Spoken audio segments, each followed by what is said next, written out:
How many times have you thought if it was possible for you to charge higher like the famous artists you follow online? Did you think working with big brands and high-paying clients are only a thing for those with hundreds of thousands of followers? I want you to stop overthinking right now and start taking action because this juicy episode is sure to light a fire under you. Hey there! I'm Mye De Leon, and my mission is to help creatives like you translate what you love to do into a highly profitable income. I'm a mom of 3 who began as a lettering artist and grew it into a 6-figure business. If I made it possible, so can you. Every week, we'll dive deep into topics like building your confidence, getting comfortable talking about money, and nurturing your passion while juggling life and family.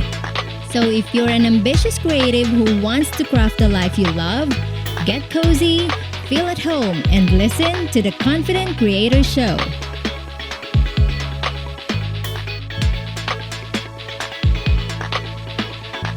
You're listening to episode number 7, and today we're going to dive into a very hot and juicy topic.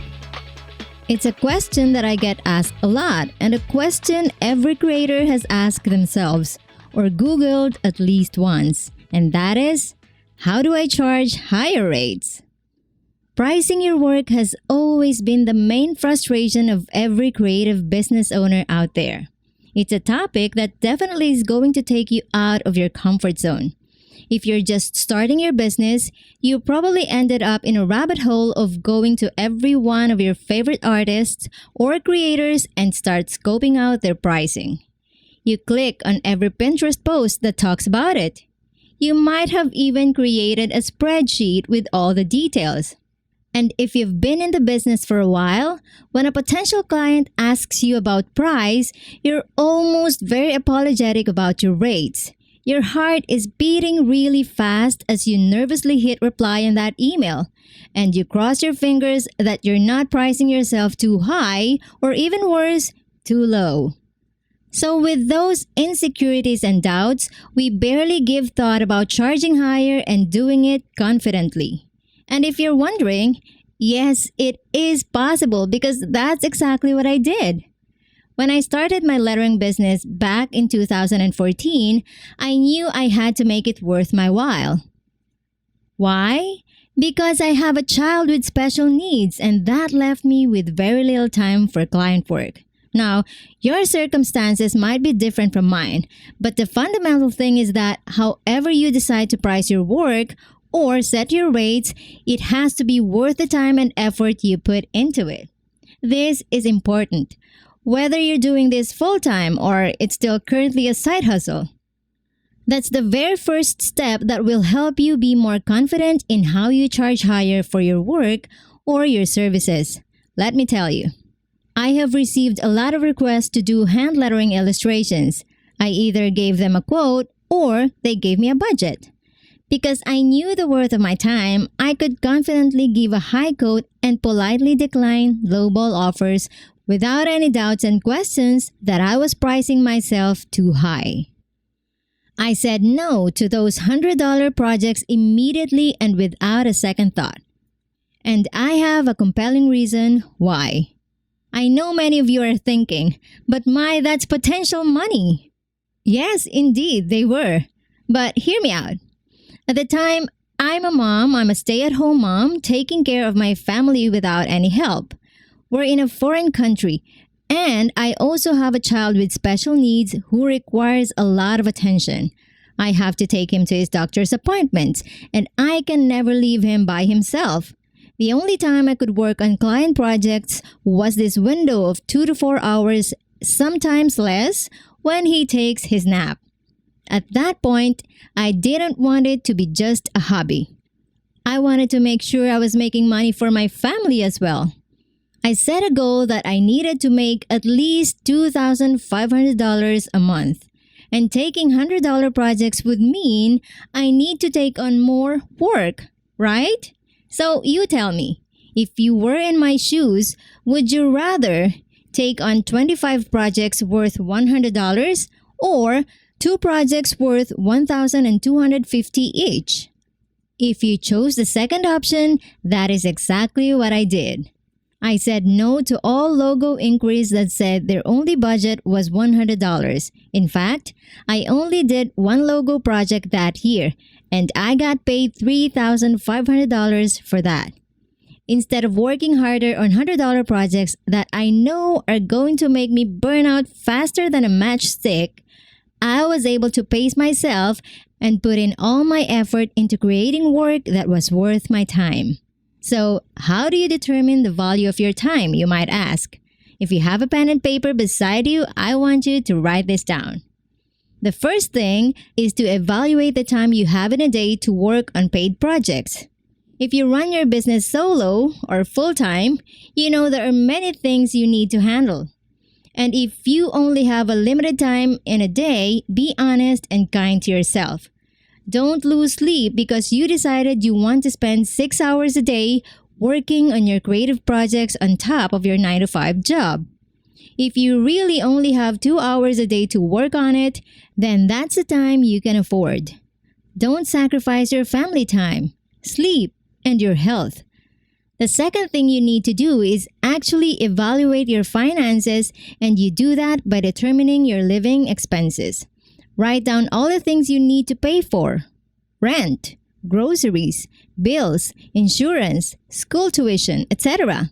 And then list down all your business expenses as well. Knowing how much time you actually can afford and knowing how much your living and business expenses are will provide you with so much more clarity. It will help you set monthly profit goals, and for side hustlers, will help you set milestones as you move towards running your business full-time. When you know both your time and expenses, you will naturally become more confident and firm in your rates. So the next time you get a low-value project in your inbox, you're going to find it so much easier to say no to these types of projects. The next thing is to actually set your prices and rates. I've previously recorded a video about the different pricing models and how there are many factors to consider when setting your own rates. Just go over to myedeleon.com/pricing models if you want to watch it. Some of the factors I talked about are complexity of the project, your time, your experience, usage right, and how valuable is that particular work to your client. But just because you know these factors doesn't mean it's going to be your permanent pricing structure. You can tweak it until it suits your needs. Getting that pricing sweet spot takes a lot of reworking, reviewing, adjusting, and studying. Price too high and you can be perceived as arrogant and too expensive. Price too low and you can be perceived as cheap. Now, I want to share something that most business owners I've met shared with me. If you want to make more money, you need to start charging more. That's pretty powerful, right? However, I don't want you taking it too literal. Charging more doesn't mean you should go on right ahead and increase your rates simply because you've heard me tell you to charge more on this podcast. No, there's more to it than that.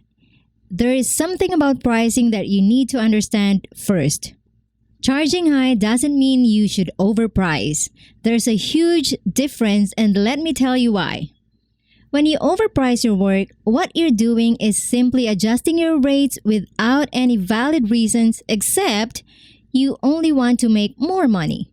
While charging more means getting paid for providing an exceptional product or service. You don't charge higher just because you want to. There's a huge responsibility that comes with a higher rate. When you have a higher rate, you better be ready to provide your clients with the best experience, satisfaction, and deliver the utmost value to their business. Think about it. When you buy food from a fast food restaurant, you expect the meal to be affordable, and you don't expect the food to be a gourmet experience. But what if your favorite fast food restaurant decides to increase their prices threefold? It would be reasonable to assume that the food and service will be of higher quality. You'll probably expect to be served at the table too. So that leads us to one thing I always tell my students inside Mastering Hand Lettering and the Elite Creators. Pricing is not just about you. It's also about solving your client's problem by providing them a solution that meets their business needs. And that's the reason why so many artists aren't confident about charging higher, because they don't understand this concept. They position their work as a commodity. They simply sell their artwork or their service, but the intention of why they're doing it is just not present at all. And your story, your intention, it matters. I'll tell you why later on. Now, if you want to be confident about your rates, start by understanding the needs of your clients and how you can provide the best service or products to them. Things like their vision and goals for a project. What do they need to achieve? How the review process will be handled, the number of concepts you're going to provide, the number of revisions you'll do, and how accessible are you to them. This list can be extensive depending on the scope of work and your deliverables. In my case, I justified my higher rates by leveraging my limited time and my story. Most of my clients are drawn to me because they resonated with my story and the reason why I do what I do. I still work despite the challenges of caring for a child with special needs. And most of the time, those that came my way know that I only work for a few hours daily on a project. Needless to say, they know that working with me will take time. But they are guaranteed that my time will be dedicated to only working on their project, because I simply won't take on or work on another project until I complete one. They are also guaranteed that the level of work I do is the best solution for their project needs.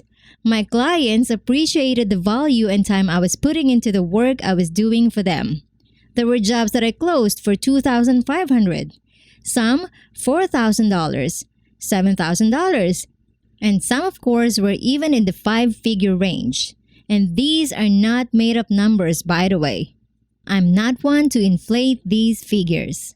But I also just want to say that from time to time, if there's a project that really aligns with my values, I do it pro bono because their causes are important to me.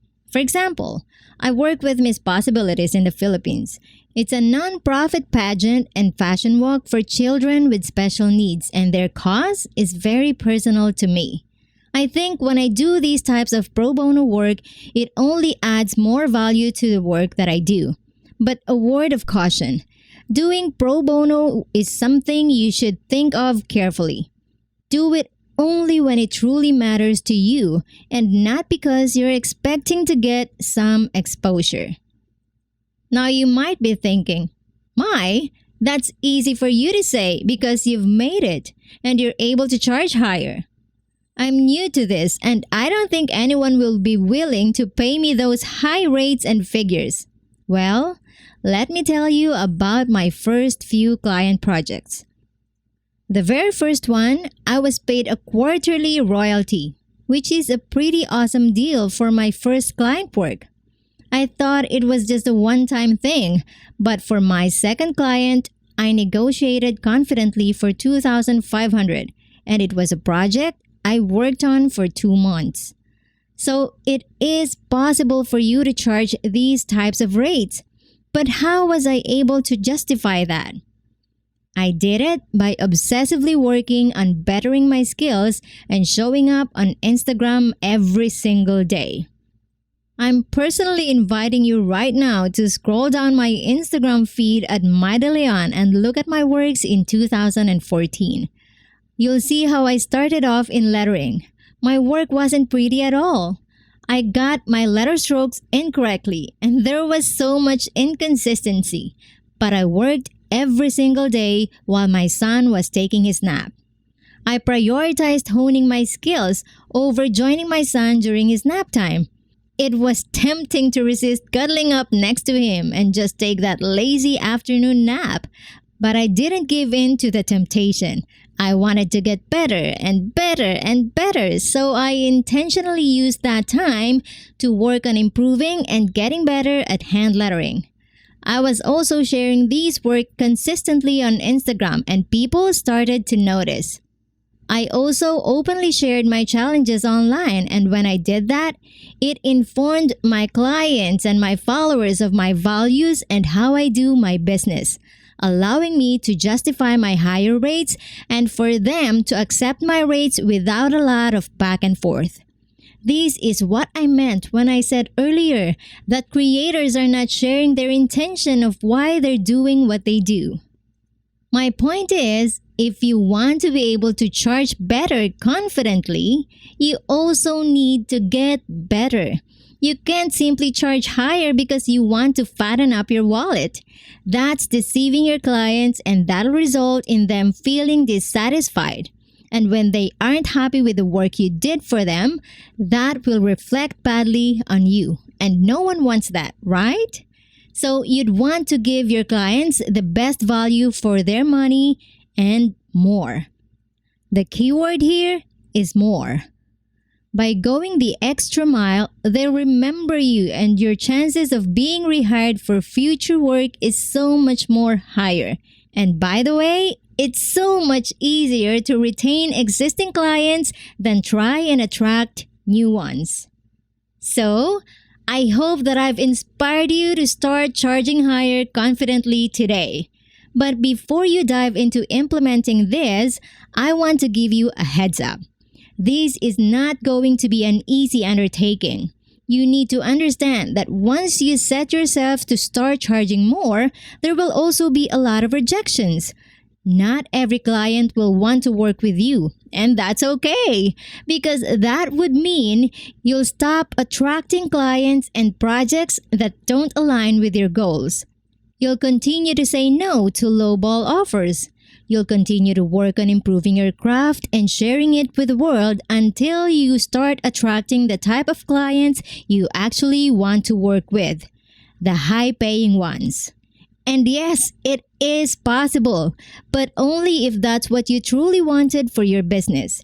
You need to start saying no to lowball offers so you can say yes to the projects that are right for you.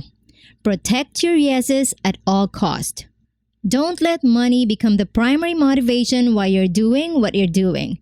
If you're wondering why not, go back to episode number 4, 3 reasons why no one is buying your art. We talk deeper about this in that episode.